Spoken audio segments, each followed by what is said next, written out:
If the treatment that you're seeking for depression is not working, you may not be depressed. Of course, I went to get tested for ADHD, which that word now bugs me today. It was done by a neuropsychologist, and we all know that neuropsych testing is a poor barometer of ADHD. I don't even want to tell you how much I paid for it. Thousands, I bet. Yeah. Thousands. Yeah. Thousands.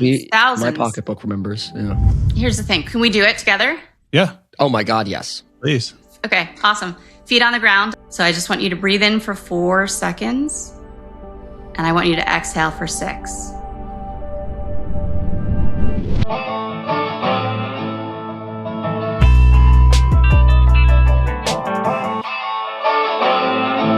If you're a woman who spent years being told you were anxious, depressed, scattered, or just not trying hard enough, this episode is going to feel like someone finally turned the lights on.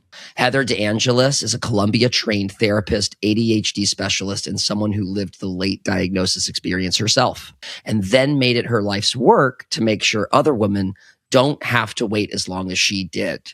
Today, she's going to break down why ADHD in women gets missed, why treatment-resistant depression might actually be undiagnosed ADHD, and what it actually looks like to not just understand your ADHD, but finally start moving with it. So without further ado, Heather DeAngelis, we are so thrilled to have you on the Attention Different podcast. My name is Stephen Tonti, and my co-host today, Aaron Smith.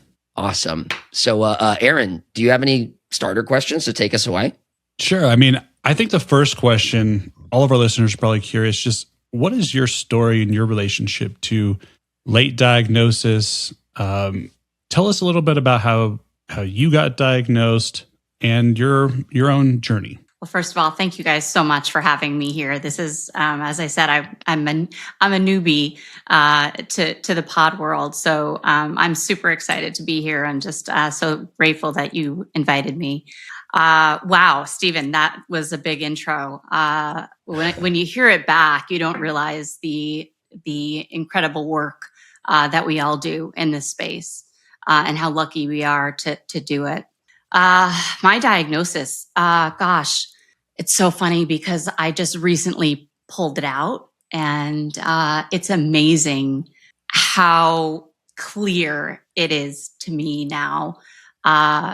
And how it was even missed when I was diagnosed, how it was discounted when I was diagnosed. I was diagnosed in my late 30s, but again, borderline diagnosed because I was all the things that so many high-functioning women are with ADHD. I had a successful practice in New York City. I had family. I was functioning, and it appeared that I was highly anxious, and it appeared that I was depressed. I never endorsed, many of those questions on, the depression scales or on the anxiety scales. So much so that I knew it wasn't depression. I knew it wasn't anxiety, but I still didn't have a name for it. I didn't have context for it. And when we don't have context and we don't have language, we blame ourselves. Who else is there to blame? So I kind of found my diagnosis by accident, which is a really cool story because, it's through the failures or the so-called failures that we learn. I found it because I tried to go to law school. I attempted to go to law school. So I have a lot of clients that bombed out of law school. I bombed at the attempt at going to law school. And I realized I knew something in my brain was not working properly. And, I still get goosebumps when I say that because I hadn't been talking about the brain science of this. My mind was all psychological, right? So I blamed all these psychological reasons why I was not living up to my full potential or why I was struggling. And then I tried to go to law school because I wasn't fulfilled in what I was doing. And of course, lo and behold, I was working with a bunch of neurotypes in therapy and working as a neurotype. I remember, I was young at the time, which in my field, that doesn't work well for you. And I was wearing these really scratchy Ann Taylor loft suits and, just very, I wasn't having fun with clients. I wasn't cussing with them in session. I was just very sort of guarded. And I wasn't bringing myself to sessions, right? As so many of us therapists are trained to do, kind of be that blank slate. Yeah, and so they train you to kind of like not present your full self. I mean, yeah. You went to Columbia, right? Did you go there for your therapist training? I did. So that was before I knew I had ADHD.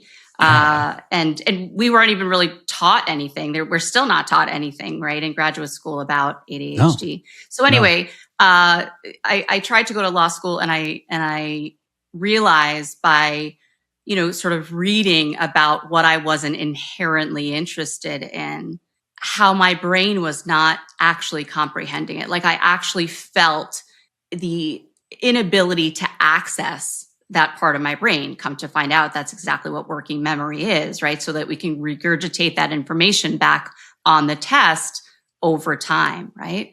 And so anyway, that started this whole process. And of course, I went to get tested for ADHD, which that word now bugs me today. But I went to go get tested, and it was still sort of like, this could be a thing. We may want to look at ADHD, but she still seems like she gets in her own way a lot, or she just appears high functioning anxiety, as if that's a thing. We all know that's not it. So it's funny to go back today and over the years to look at that. And it was like, oh my gosh, here it is. Oh my gosh, here it is. The tests were all over the place. Given more time, I was able to, correct that. Were you trying, like when you went to get assessed, were you trying to kind of get some accommodations for law school, or what kind of place did you get this assessment at? Yeah. Where was the assessment done? I was just curious to see. Yeah. So it was done by a neuropsychologist. And we all know that neuropsych testing is a poor barometer of ADHD. I'm going to say that again for the people in the back, because there's so much misinformation out there about assessment and about what really treats ADHD.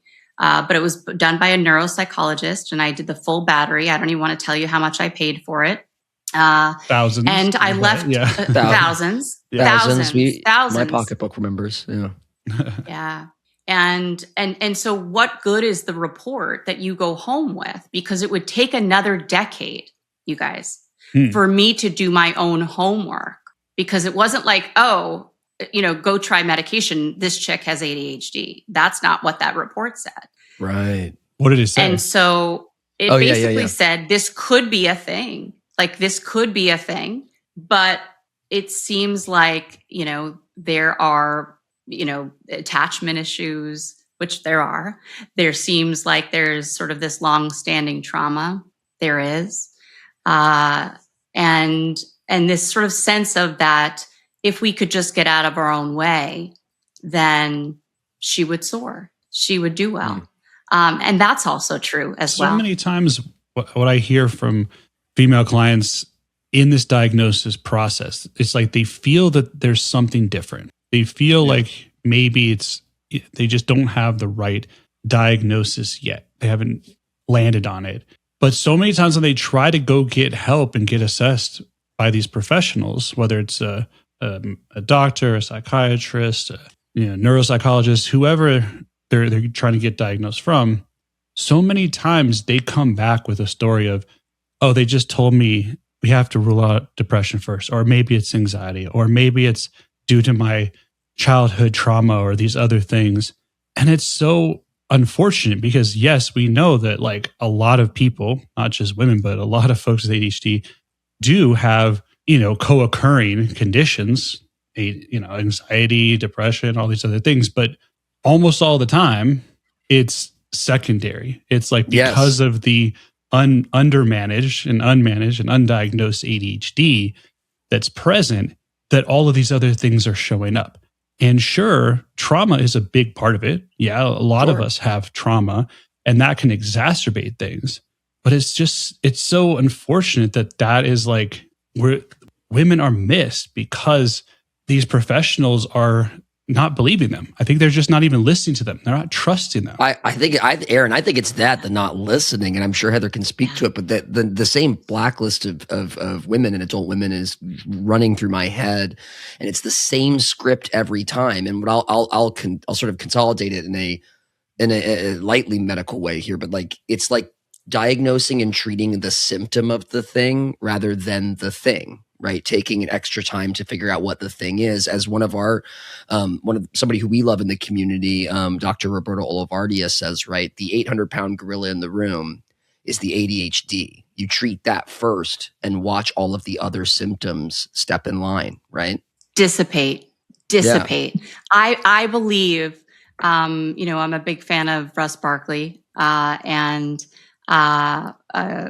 for a lot of the science behind it, because my brain is so psychological that I was always, when I first learned, like, oh, this could be a thing for me, I couldn't get enough of the science behind it. And I really do believe the more that we learn about this thing, the less co-occurring disorders that we will find. Because I find that more often than not, when you treat the ADHD first, those symptoms almost dissipate. I would say there's a small percentage around perimenopause and menopause, because now hormones are a thing. Right. When we thought that hormones weren't a thing, and it didn't sort of interact with your neurotransmitters, which is just a crazy thing, right? Because you're all one person. Which is just a silly thing. It's crazy, right? Yeah. That I think we're going to be seeing less co-occurring disorders, because this is the, is your depression coming from beating yourself up over this I'm not good enough wound? Well, that would make sense, right? Is your anxiety coming from the overwhelm of what this thing feels like, and to carry around the cognitive bottleneck day in and day out? Well, sure, you're going to have sort of those long-standing beliefs and limiting beliefs about yourself. I love what Ari Tuckman says, that ADHD doesn't create new problems, it just exacerbates the universal ones. Yes. And so, we want to make trauma a different thing. We want to make depression a different thing. We want to make anxiety a different thing. And really, treating ADHD is about working from an integrated functional model. Like, we have to get the person functioning first. And when we do that, those symptoms, they almost dissipate. That's why Hollowell calls it a good news diagnosis, because when we're dealing with this thing, right, we return the person back to the best version of themselves, right? Mm-hmm. With anxiety or with depression, we return a patient back to a less depressed or a less anxious person. But with ADHD, we become the best versions of ourselves. That's such a cool thing. Like, my work is so invigorating. It inspires me to be my best self. My clients do. Hey, Stephen here. Sorry to interrupt. We just wanted to take a brief moment to tell you about this week's sponsor. At Attention Different, our mission is simple.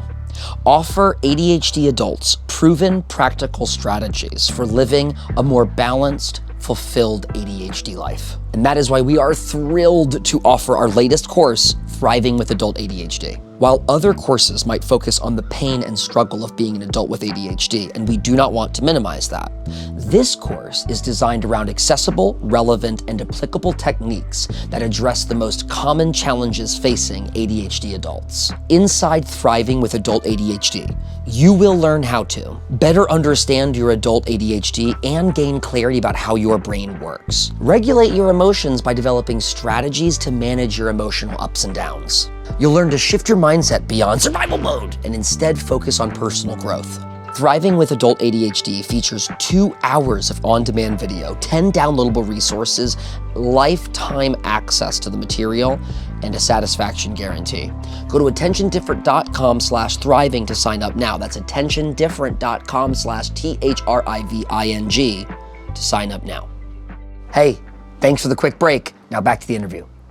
I want to know that transformative moment in your story when you started, understanding this is ADHD, and then coming to terms with maybe accepting that it's not all of these things that you were being told you were: anxious, depressed, traumatized, all these things.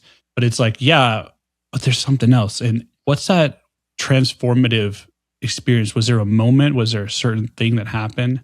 I love that quote. Our biggest triumphs are made silently, because it's never a moment, right? I mean, there's so many moments. Like there's so many moments. I told you guys are going to make me cry.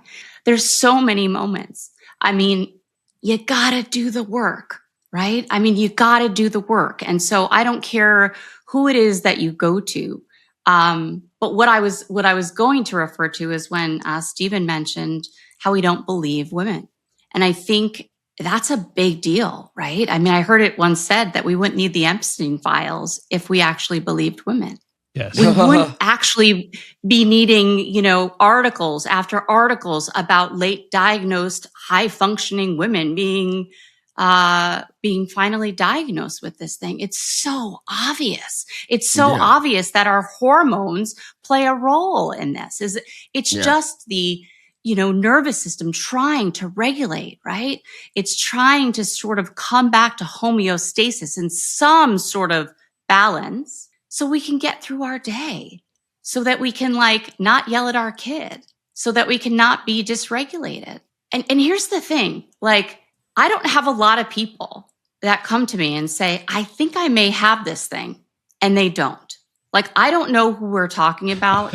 Dude, you could say that for the cheap seats. You could say that again. Yeah. When people, I hope there's a stat out there that we will mine and find it. But the number of people who come in professing self-diagnosis, self-assessing, that walk out with the diagnosis they're pretty sure of within the category of ADHD, right? How many people have been I think I have this thing. Also with ADHD and autism, I'm finding people are starting to see the signs and the flags and self-assess. And when they take the initiative to go in and get that formal diagnosis, I'd be curious to see how many people are wrong about themselves.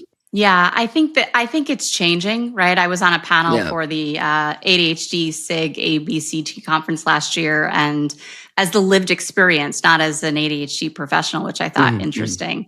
But I think it's changing. But yeah, I mean, that lived experience is why wouldn't I believe you? Meaning you are the expert, right? And we're taught that of yourself. And so this isn't, I don't know who we're actually talking about. It's a really small percentage. I was at the APSARD conference this past January, and the DEA came, and the DEA is talking about how many women, skyrocketed. The women diagnosed and seeking stimulant medication during COVID. Why? Because our container got taken away.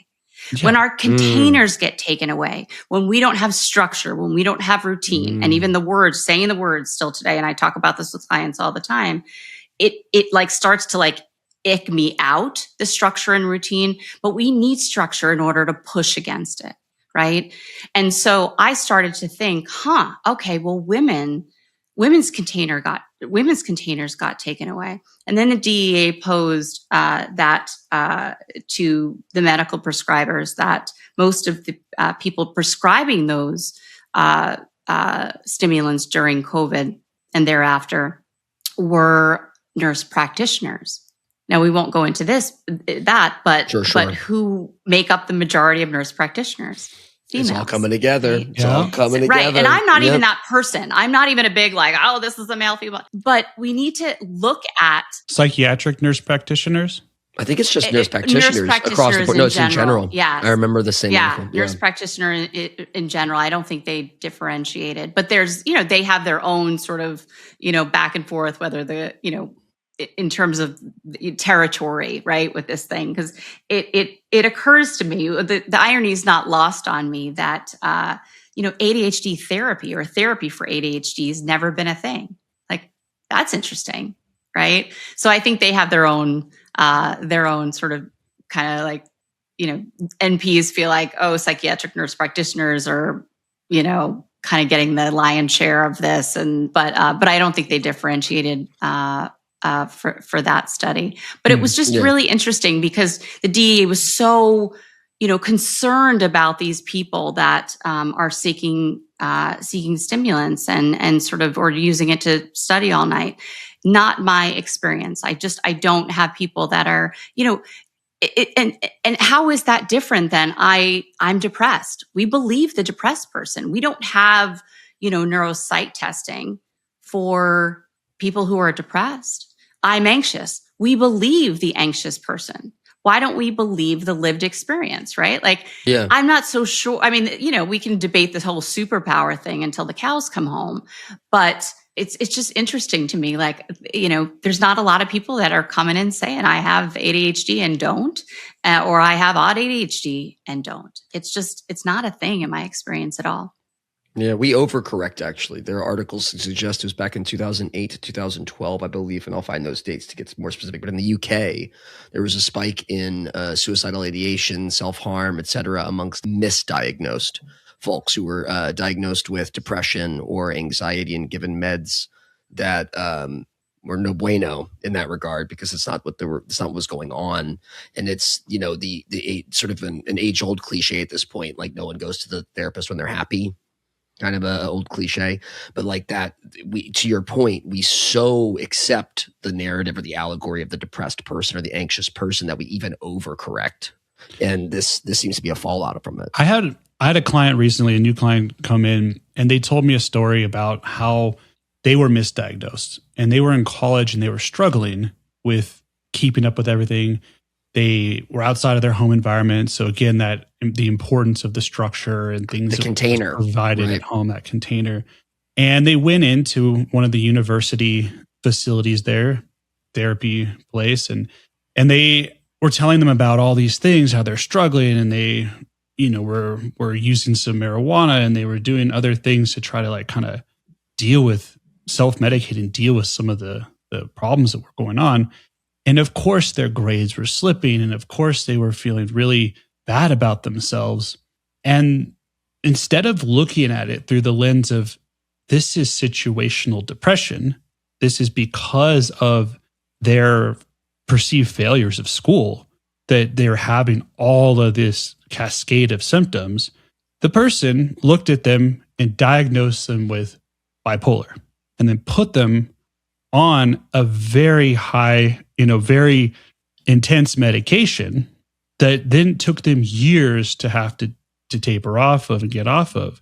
And they had to then realize, they went through years and years of treatment, therapy, but it was the wrong therapy, the wrong treatment. And hearing that story was so heartbreaking for me, because it's heartbreaking. It's like the harm that we do, it's not just like, it's a label, it's a misdiagnosis. No, it's like literally you could be putting that person through a gauntlet of treatment and medications that they do not need and are not going to be good for them, both psychologically and physiologically.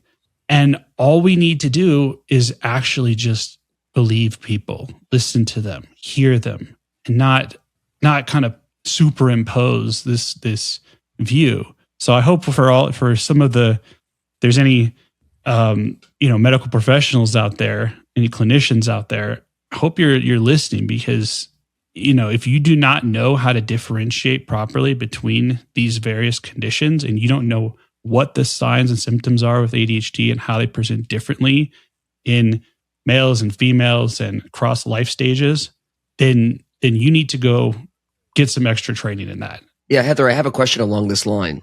For a woman in our audience who has been on antidepressants or SSRIs for years with limited relief, what are the signs she should be asking her doctor about ADHD instead? I always tell, like, if the treatment that you're seeking for depression is not working, like you may not be depressed. It's so interesting that we put people on medication to do a job, and yet it's not doing a job. And yet we look at the person as if they're not doing, what they should be doing, rather than looking at, well, why isn't this thing working, right? We raise medication, we change medication, it's not working. So I say, to clinicians and providers, don't treat this thing if you can't treat it, right? Like, if you don't understand the signs, if you don't understand what to recognize, then you might not be the best person to treat it. Part of being a good diagnostician is knowing when to refer out, right? Yes. I'm not the best person for you if, you're neurotypical and you have marital problems, right? I'm not the best person for you if you are going through grief issues, and you're neurotypical. What I do today, it doesn't even feel like work for me because it's from my lens. So I just show up as me, right? And through that, it allows somebody to show up as their full self. But I think the thing is if you're not, if you have to wonder, if I've been going to therapy and my therapist is like good enough and she or he is providing evidence-based treatment and I've been on SSRIs, and nothing's changing, or, we use SSRIs to treat anxiety as well, then we have to look at what else may be the culprit here. It's just so interesting to look back because prior to my diagnosis, I was dopamine seeking so bad, you guys, so bad in my early 20s. I mean, using... What did it look like? Yeah, list it. Men, food, alcohol, like whatever I could get my hands on, right? Thoughts, drama, chaos, all of it. Like it was just drama and chaos. It was all internal, right? Like my ADHD is all in my head. What you see out here looks so different. The dichotomy is like the worst thing I believe about having an attentive ADHD. And I look back to go like, oh my gosh, it looked like bipolar. I was put on mood stabilizers, Lamictal and Topamax, which also made my word finding that much worse. Still rears its ugly head today. One of the reasons why I don't do podcasts, because I'm so scared that I can't put a sentence together. It paralyzes me during any presentation I've ever done. Our listeners are going to find that hella circumspect compared to today. And we're not seeing that at all. You're doing awesome. Yeah. Oh my God. No. Well, thank you for making me feel safe. We heal in community. We heal in community. Amen. But you want to look at that. You want to take a look at because if I think about myself in session with clients and like not being able to find the word and knowing the word and then getting caught in that shame spiral about not getting back to that. Right. And now fast forward to learn. Just have to get it. Oh, yeah. Oh my God. My perfectionism is a bear. It's a bear to deal with. And that's so common with women with ADHD, with men with ADHD. And so the thing is why this is so dangerous. SSRIs, mood stabilizers, going to somebody who also treats ADHD and not an ADHD specialist is because it can leave us spinning. And so it's not just counterintuitive, and it's actually harmful. It's harmful. If, there's a lot of shoulda, woulda, couldas with late diagnosis, and there's a mourning process, and there's a lot of grief, and there's a lot of rage. Like, there's that retribution Heather that just wants to get their hands on somebody. Oh, retribution or Heather. Her hands on somebody. Gosh. Yeah. Who just wants to say, like, how could you not see this? Totally. Right? Like, how could you not understand that we're in the completely wrong universe here. But because there is trauma, right? Because there is so much going on so much going on in my environment, I was in survival mode. My parents were in survival mode. And we can't heal in survival mode. We're not curious in survival mode. So really, I talk about with clients is we can't work on the cognitive until we get in touch with regulating our nervous system. That has to come first. So until we feel safe to be ourselves, to let the wild fly, right? To sort of be super duper honest and authentic, you're never going to heal. You're going to keep blaming the therapist, even though it may be his or her fault, because she's doing the best she can, right? They weren't taught about ADHD. You may blame the psychiatrist. They're doing the best they can, right? It doesn't show up in their office as depression. It looks like ADHD. It looks like depression. It smells like depression. Shit, it's depression. But until you start understanding that it's our job to understand our emotions, to sit with our emotions, to manage our reaction to our emotions, to get comfy with discomfort. We don't like Embrace the that, discomfort. right? Like we want to like throw that away. We will never heal. And the executive function coaching, the cognitive behavioral, the psychodynamic, whatever method you reach for, slides right off.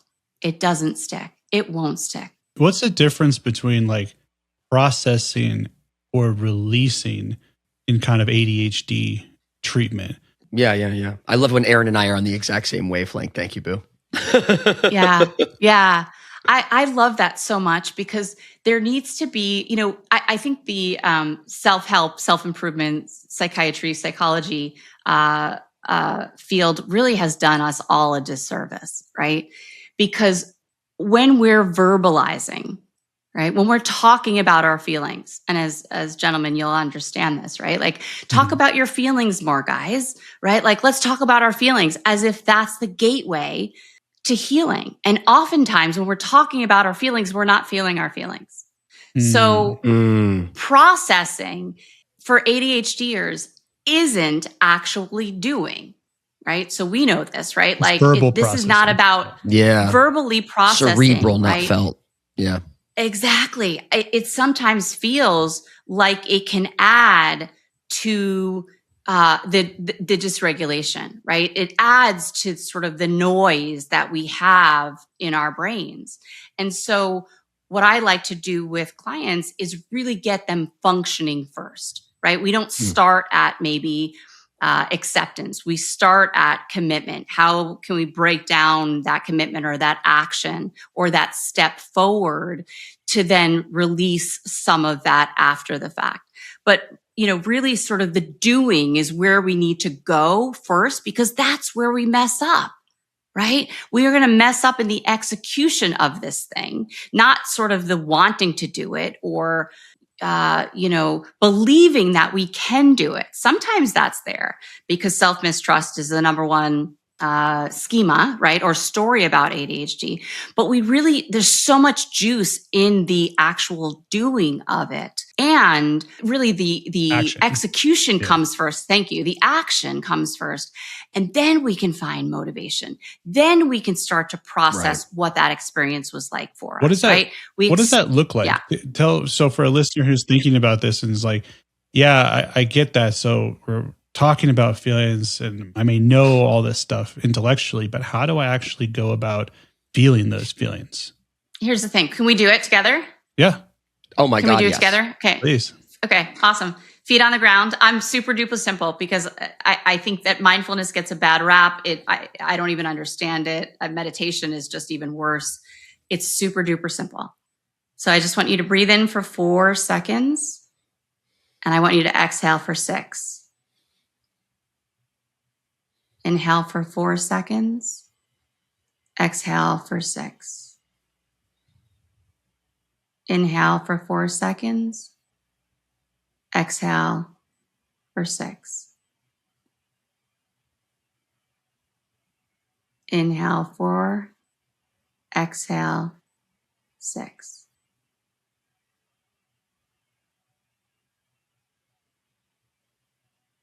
And I just want you to pick an emotional word that describes how you feel in your body. First thing that comes to mind. Feelings are juvenile. They're nonverbal. They're words like ick and ew and I don't like this.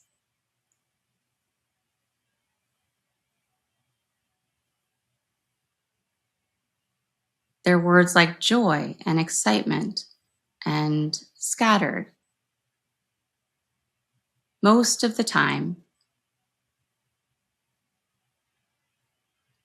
we Velcro, we sit with, we swallow, we inhale the negative emotions, the negative feelings.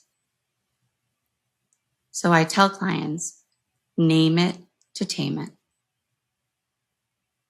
What is it like to sit with whatever emotional word you came up with? Notice as you're breathing in through your nose, out through your mouth. We want the exhale to be longer than the inhale because it activates our parasympathetic nervous system. It starts to wiggle that vagus nerve back and forth, which is the communication pathway from your brain to your gut. And we want to just be curious about emotions. Emotions are just data. We don't need to manipulate emotions. We don't need to do anything with them. In fact, feelings are meant to be felt. We need to be curious about them, not judge them. They're meant to inform what we do or what we don't do, what we say, what we don't say. But most of us haven't been taught to sit with the negative feelings. So it's a practice. Just like this simple breathing exercises.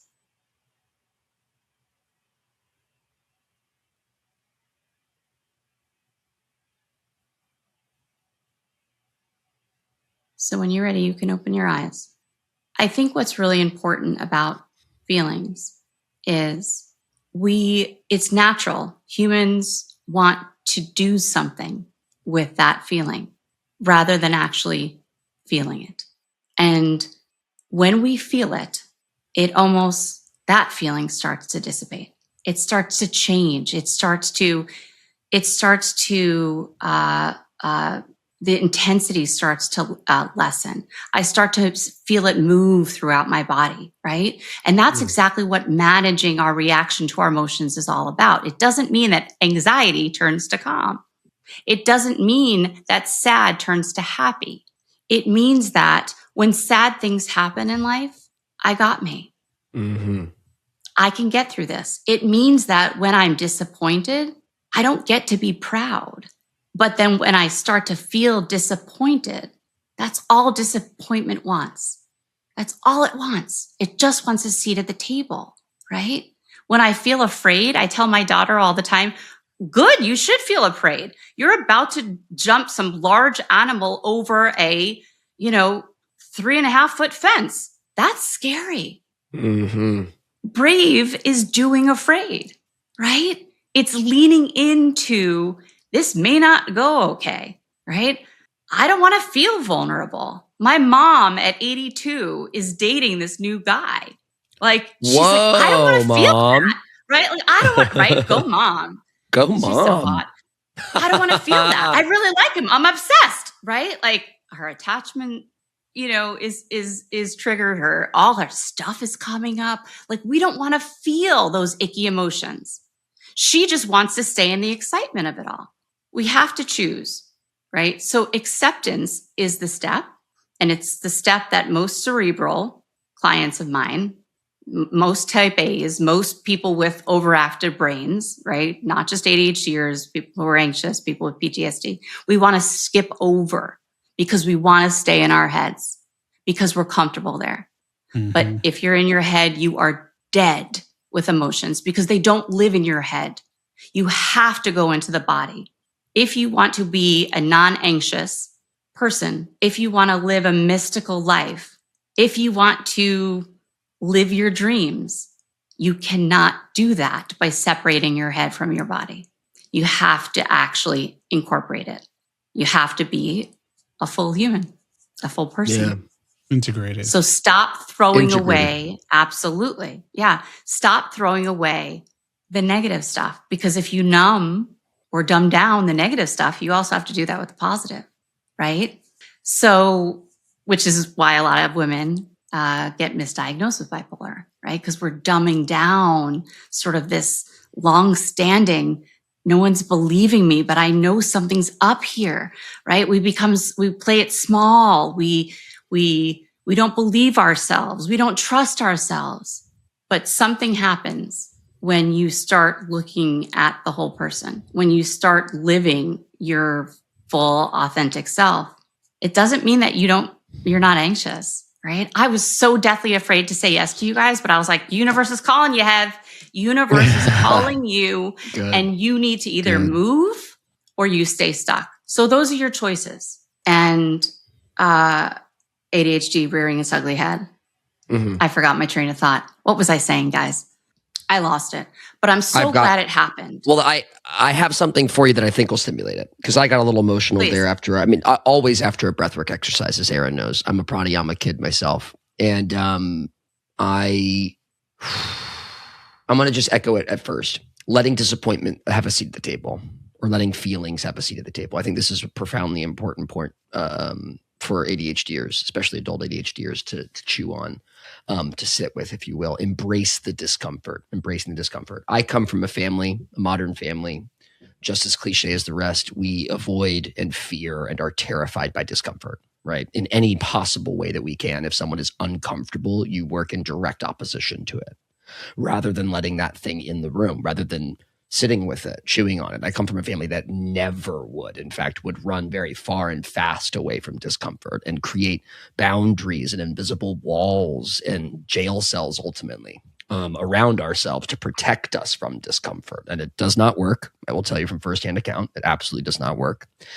Somebody who I'm very, very, very fond of and just won a Grammy, sort of proving this music manager correct this year, was Lola Young, who has a song called Intrusive Thoughts, which I highly recommend listeners to pick up, particularly our female listeners. And in the song, to keep this short, she starts off by hating her intrusive thoughts. Why don't you go the fuck away? I hate you. Why are you there? Why am I weird? Right? By the end of that song, and in fact, I'll just read the opening verse is, hey there, intrusive thoughts. You don't make sense at all. Wish you would go away with some paracetamol, which is in the US, ibuprofen. Hey there, intrusive thoughts. Maybe I'm wired all strange. At the very end of this song, she says, oh, hey there, intrusive thoughts. We got off on the wrong foot back there. Come on in. I'll put the kettle on. They're just intrusive thoughts, and maybe I'm not all that strange. And to me, that gets me emotional every time, just reading those two verses, because I think that Lola, at such a young age, Miss Young, understands profoundly and deeply the practice of embracing discomfort and radical acceptance. And the idea of the image that she paints of putting a kettle of tea on for these intrusive thoughts and being kind to them, being compassionate towards disappointment. I think you captured that as well. Disappointment. I see little Pixar characters like Inside Out for my emotions and hormones sometimes. And disappointment is just a little Pixar character who wants to be present at the table. Hey, I exist. I'm here too. And our practice is often modern of avoidance and of separation from those is so destructive. You're telling parts of yourself you're not allowed. You don't get a seat at this table. You are excluded from this conversation. And what experience teaches us, and modern science as well, is that they will still be there when you finish having the conversation with the emotions that you like. They will still be outside the door. They will still be knocking. They don't go away. So if you continue to exclude or dismiss or even like disrupt and beat down those parts of yourself, they will come back. They're still there. They didn't go nowhere. You just didn't allow them right then. And the power that I find in your experience, and also this meditation and mindfulness that you've taken our listeners through a wonderful example of, is the very, very powerful and profound practice of sitting in discomfort and comfort, letting both in the room at the same time and letting them dance together and commune with one another. Oh, so beautifully said, Stephen. So beautifully said. ACT acceptance commitment therapy has a tool that I use with clients is sort of urge surfing, where like you can dip in and out of your phone, right, to sit with that discomfort, or sort of, because it's so hard in the moment of being disappointed to remember how you actually feel disappointed. What I ask clients to do, right, or the practice of discomfort or sitting with discomfort is, it's counterintuitive. It's downright deviant. It doesn't make sense. Like, why would I want to feel that, Heather? That feels icky. It's natural to want to throw it away, right? Yeah. So we have to start, right? Like we have to actually start maybe feeling what it feels like to feel excited. Right? I mean, nobody ever comes to my office that says, how do I sit with excitement longer? Right? How do I have this feeling of levity? Right? Like my mom didn't call me and say, hey, I'm going out with this guy. Right? And I'm feeling super excited and I feel like a 15-year-old. And, how do I sit with the excitement? Like we're not curious about that, but get curious about the feelings of excitement. What does excitement feel like on a day when I'm doing a pod with you guys versus when, I'm super excited to present or have a session with a client who just, had a bunch of wins or one win. Like, what does that feel like? Right? Because excitement on a Tuesday is going to feel like different than excitement on a Wednesday. Mm-hmm. So to know different levels of excitement in your body and then, and put languaging around it, right? Yeah, absolutely. And then we can switch to more of the negative, right? I love that. That's ditto. I really do. That's an interesting approach because, there's so much resistance around, and people come in first with all the identified negative things, the stuff that's wrong. Your mom, as an example, probably like, all the things I'm worried about. This is what's coming up. It's like, no, mom, like. But what about those butterflies? Can we just hold the butterflies? Yeah. Can we hold space for the butterflies for like one whole minute more? Yeah. Because like she had such like anger, like after she sort of like, we were talking about it, she's like, like, fuck you, anger. I don't know if I'm supposed to cuss on your show, but just did. Oh, you absolutely fucking but can. Like, fuck you, anger. Like, fuck you, fear. But I'm like, because that's taking you out of your excitement. Like your femininity, it doesn't mean now you have to go process all like what that means and whatever, because really it's the whole idea of we're more afraid to sit with her healthy feminine, her flirtiness, her ease, her receiving love, being curious about what it's like to give love, right, at her age. And, I'm going to be dead and buried, I don't need to feel this, I just wanted a companion kind of thing. But it's really about, we don't know how to sit with excitement either. Mm-hmm. And that's really scary, right? Yeah. Like we're more comfortable in the, I feel really vulnerable. I feel really vulnerable. And so we want to control it. We're more comfortable in the disappointment because it reinforces the narratives that keep us getting out of bed every morning.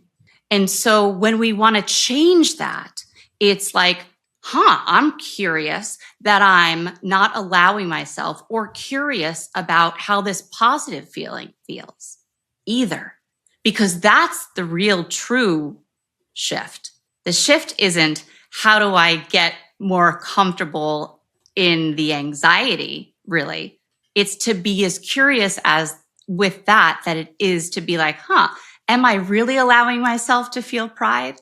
Like, am I really proud of myself that I pushed through that fear and I didn't let it define me and I showed up with you guys and I, who knows if I'll put a sentence together that makes sense.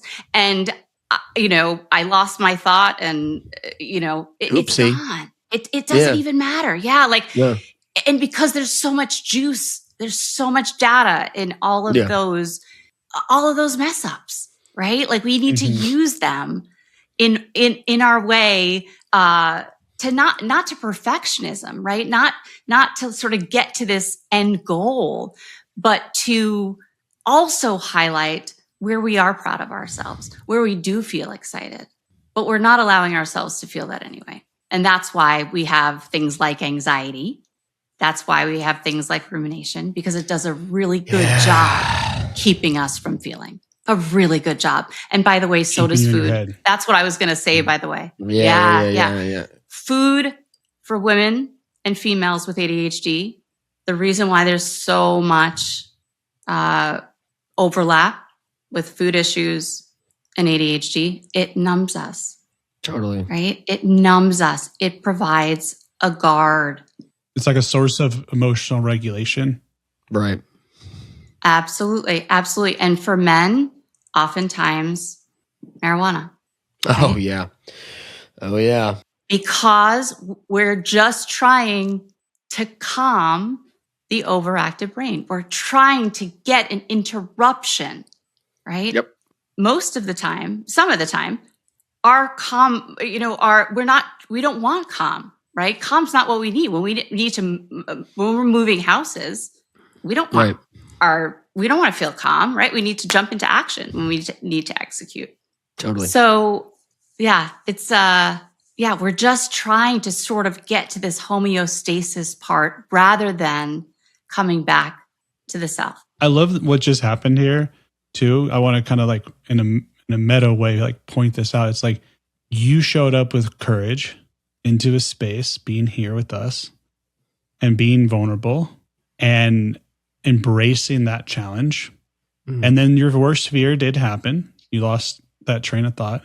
But then as you relaxed and as you accepted, it all came back and it all worked out anyways. And actually this is probably the most important thing because our listeners are going to pick up on this and they're going to see that. Yeah. And those other women who put themselves in your shoes and say, me too, me, right? They're going to say, wow, she did that. So thank you. Thank you guys so much. Oh, thank you. Yeah, no, Thank that's you. that. I agree. I was just, your ears should be burning. I was texting my partner that in the middle of this, because I can't help myself when we're having a good interview. I'm like, one of the better interviews you've had to date. Heather's amazing, all about women and misdiagnosed ADHD. And, I got the exclamation points from Emily because she's a misdiagnosis as well, diagnosed with anxiety in grad school rather than ADHD. And she no longer takes anxiety meds as I sit before you. She takes stimulant medication and it's been working. I got to see the transformation. We've been together for 3 years and I've seen the transformation. Yes, emotional flooding happens. Yes, anxiety attack happened. Guess what? Ditto. Me. We have both spiraled out for various reasons because of internal or external stimuli. It's part of being an adult with ADHD. But the difference is she often comments lately on the executive functioning, the return of executive function that she has in her life. The return, the dramatic return of executive function. Her powers are back.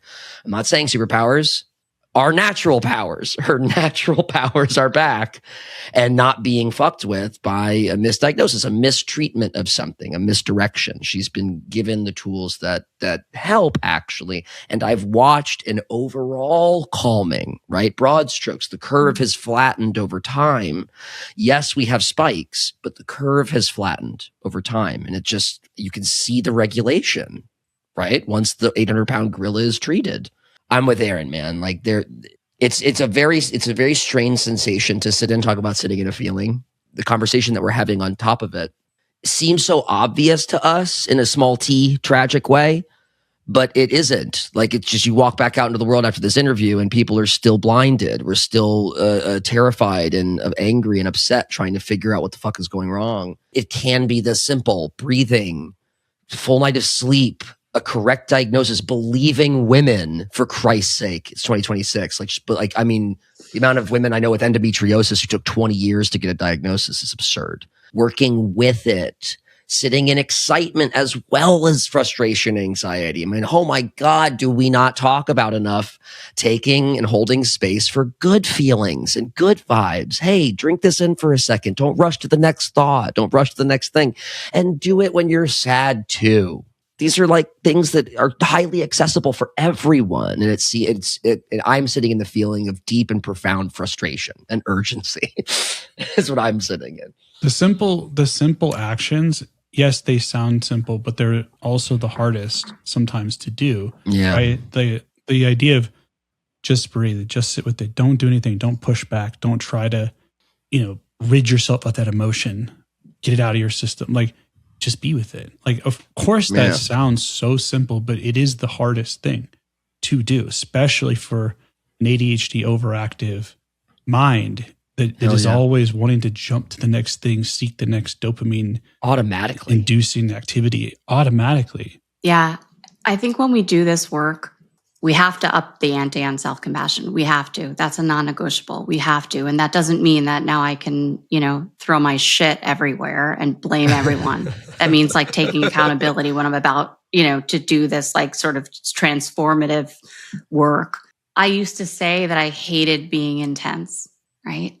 Oh my God, preaching to the choir. Uh-oh. I mean, I hated that about myself. And so I wanted it gone, right? I'd do everything I could to be calmer, right? Or my mom would say, relax, right? Like you're making a mountain out of a molehill. Like, have you met me? Right? Like, and what's really cool about doing this work, and I always say, like, I didn't wake up like this, right? Like this is hard work, but it's so worth it, you guys. It's so worth it. And that's what I want to say to your listeners, like, get somebody who gets it. And if that person doesn't get it. So keep looking, like keep looking. There's not many people who do what I do. And hopefully it is my mission to set out to change that, but keep looking. But when you do this work, I kind of really love that about myself, right? Like I'm so intense about everything. Like that's so cool, right? Like that's so cool about me. Why would I want to be, right? Like we don't do boring and I don't do mediocre and like we know why. How do rock stars exist? Right? And it's intense. Like I want a big life, right? Like I want to knock, my life out of this ballpark. And when you ask life in the universe for something as big as that, you better be ready to play because I assure you, that life is going to reveal to you all that you haven't unhealed in order to get there. So I promise you, fear is going to show up. I promise you, it's the price of admission. I promise you, uncertainty is going to show up. Good. Move in spite of it. I promise you, discomfort is going to show up. I promise you, I'm going to get off this podcast and go, oh my God, but you lost your chain of thought. And if I don't do that, right, then I'm going to pick up my kid later and be short with her. Whatever it is, I still mess up. This isn't about perfectionism. The only antidote to perfectionism, which is number one maladaptive coping mechanism for women with ADHD, is to get really, really comfy with what imperfect is to you. Wow. I have a Brené Brown Please. quote for you here, because what you're saying is this is on this track, right? The shame researcher. Brené Brown says, courage starts with showing up and letting ourselves be seen. And when we're talking, and I think, when we're talking about being seen, right, we're like, what we're talking about is that those parts of ourselves we've been trying to diminish, to limit, to hold back, to be different, to not be ourselves. But when we embrace that, and if we want to do big things, if we want to have a fulfilling, satisfying life, we have to be in our authenticity. And that authenticity is our courage to be vulnerable, to be ourselves, to be imperfect, to show up as we are. None of us are everything that we want to be. None of us are always what we hope to be in every moment. But what we can do is be who we are and constantly be working to live in a more authentic and aligned way with ourselves. And that, I think, is where we can find more and more satisfaction in our lives. Because these emotions, even positive and negative ones, once we realize these are all temporary states. And I think what happens with ADHD is there's these big waves, right? When we're unregulated, I think the waves, the ups and downs, the roller coaster of life, emotion, the peaks and the valleys are so much higher. And I think what the thing we're really seeking when we're emotionally regulated is to bring those waves down. It's not to get rid of the wave. The wave is still there. And like you said, we have to ride those waves. We can surf those waves. But we can also get the waves to be a little bit less, like peaky on either side. And that doesn't mean it doesn't, I think people think like, well, if I did that, then I'm not really experiencing it in the way that it is. But no, like, I think you actually experience it more because you're less in your head. You move through it faster in a way by actually confronting it. We have this feeling that if we sit in it too long, I'll be flooded and I'll never get out of it, or I'll be overwhelmed by my grief, or I'll be overwhelmed by my anxiety, my stress, my sadness. But the opposite is true. Like, try it, give it a try, do the exercise that Heather just walked us through. Yeah. Be present with it for a few moments. Yeah. And you'll be surprised that all of this time you've been running from it and avoiding it, you reclaim that comes back to you. Yes. Yeah. I love that word, Aaron, reclaim. You gotta plant your stake, right? We're talking about women with ADHD. Yeah. I mean, and again, we humans, we like to think we're different. Like, we're not all that different. Even ADHDers, we're not all that different. We're wired more intensely. That's the one way how we're different, right? We're wired more intensely. And so, like, reclaim your spot. Like, dare to take up space in this world, right? Like, be curious about why you're living someone else's values. Or society should say that you should have a piece of paper that ties you two together, right? Like, be curious about becoming a doctor. Is that really what you want? Or do you come from a long line of doctors? Right? Like, do you want to be happier? Are you pretty content sitting in this spiral that you've been in? How long have you been in it? Well, it's going to take some time to get you out of it. And you need to be willing and prepared to do what it takes to say what you want. Oh my God. Because otherwise, they're just words. So talking about your feelings is not feeling your feelings. Planning to do the thing, talking about doing the thing, it ain't doing the thing. I think there's that quote from that movie, Wonder, right? Why are you trying to fit in when you're born to stand out? Like, reclaim your space. Yeah. Reclaim it. Like, go inward to learn about who you are. That's what's so cool about the work that I do now, is because before I was trying to, I'm an ADHDer, not knowing I'm an ADHDer, and like trying to be, some like, I don't know, like that kind of therapist, right? The tell me more, or let me hold space for you, which wasn't me. It wasn't me. And I fucking hated it. I hated it. Yeah. Right? The reason why I'm so good at what I do and why I change lives, I literally do that. Like, how cool is that? How cool is that, you guys? Very. Is because I slowly introduce that person back to themselves. That self-discovery journey, sometimes for the first time, when you're 50, when you're 60, when you're 65. There was a woman at AppSart, and she was actually in my women's support group at the ADHD conference this past November. 75 just diagnosed. Wow. So, and that self-discovery journey is like the work that we're meant to do. That's why we come here.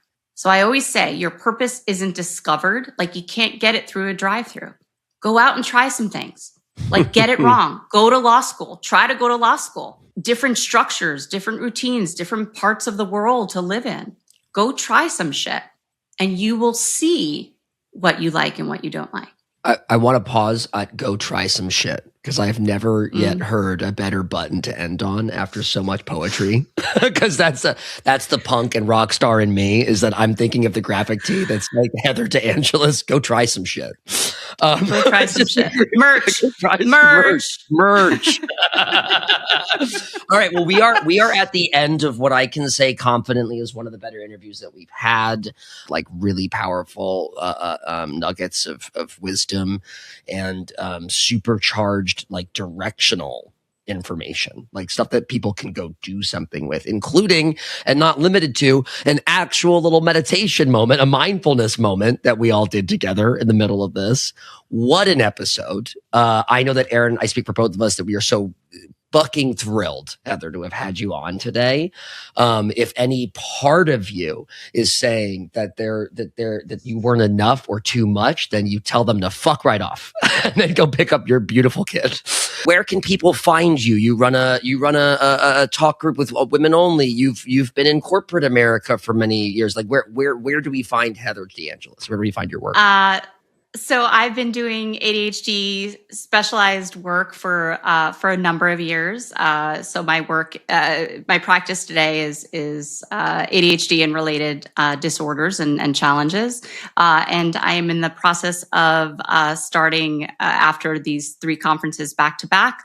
I am frustrated by the lack of people showing up as understanding this in the therapeutic world. So I am launching a center that will be responsible for non-medication, multidisciplinary ADHD comprehensive care across the lifespan. I will still continue to work with mostly inattentive males and late diagnosed female leaders. And colleague and I are in the process also of starting a training center. So you can go to heatherdeangelis.com, and very shortly here, trying to lean into not lean into my perfectionism with the website, but soon you'll be able to also contact me at the ADHDtherapycenter.com as well. ADHDtherapycenter.com coming soon here. And Correct. For the time being, heatherdeangelis.com. That's HEATHERDEANGELIS.com for those listening. Aaron, any last words for our impeccable and perfectly imperfect guest? The only words I have is, you just keep doing you. Yeah. Boo. Yeah, you just keep doing you, boo. You do you. You do. You do. As they say. And you do use. No notes. Yeah, you do use. Thank you. We do we's. We do we us. do we's. You do. We do.